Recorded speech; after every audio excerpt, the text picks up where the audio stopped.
আসসালামু আলাইকুম। আমি আল্লাহর রহমতে আল্লাহর কাছে যা চাইছি তাই পেয়েছি। আল্লাহ আমার কোনোদিন খালি হাতে ফেরত দেয়নি। আমার একটা বাপ ছিল, সে বাপটাও বাপের আদেশে চলে গেছে। ঢাকায় নিয়ে চিকিৎসা করাইছি, যতটুকু পারছি ততটুকু করাইছি। আল্লাহ পাক নিয়ে নিছে।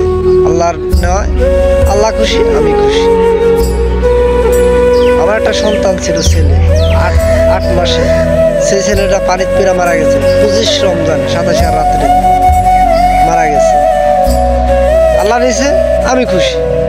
আল্লাহর খুশি দিয়ে আমার খুশি। আল্লাহ বন্দার ভালো চায়, কখনো খারাপ চায় না। হতাশ হইনি, আমি ভেঙে পড়িনি। আল্লাহর চলে যেতে হবে, একদিন সবাই চলে যেতে হবে, কেউ থাকবে না।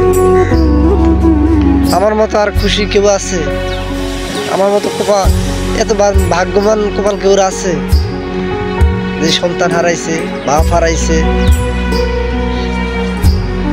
আমার মতো আর ভাগ্যবতী আর কেউ নেই। সবাই আমার পরিবারের জন্য দোয়া করবেন। আর আমি যদি অনাজান থেকে মনে কষ্ট দিয়ে থাকি, আমাদের ক্ষমা দৃষ্টিতে দেখবেন।